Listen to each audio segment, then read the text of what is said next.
This is the VOA Special English Agricultural Report. Organic farming avoids the use of chemical pesticides and man-made fertilizers. Supporter says organic farming is better for the environment than other methods, but studies have shown that organic farming often produces less food per hectare.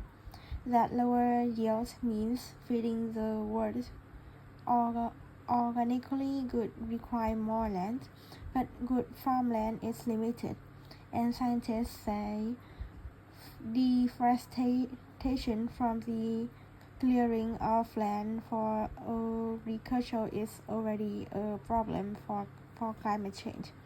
In a new study, researchers wanted to measure the difference between conventional and organic yields. So they combined the results of 66 earlier studies. They found that some organic farms can yield almost as much as conventional farms, but most cannot. The findings were reported in the journal Nature. The study's lead author was Verena Selford of McGill University in Canada. She says conventional farms usually have higher yield than organic ones, but some activities, environmental conditions, and even crops can narrow the differences. On average, organic farms produce 25% less compared to conventional farms, but yields of organic fruits and other perennial crops nearly equals the yields from conventional ones.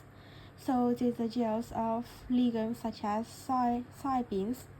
Legumes produce some of their own nitrogen fertilizer. However, organic vegetable and cereal crops now a lot of lower yields compared to conventionally grown crops. Ms.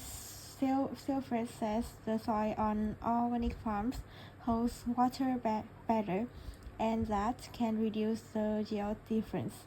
Also, organic farmers can improve their yields by making sure crops get enough fertilizer, but increasing the nitrogen is harder to do organically using just animal waste and crop rotations.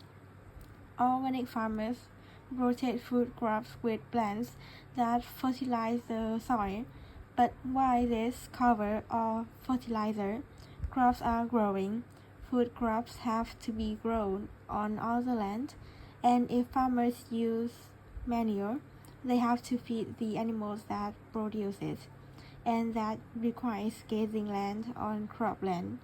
The United Nations says world demand for food will grow 70% by the middle of the century. John Reganoid is a scientist at Washington State University. He says no one should dismiss organic agriculture as part of the solution. He says farming is increasingly a mix of organic and conventional methods. For VOA Special English, I'm Alex Villarreal.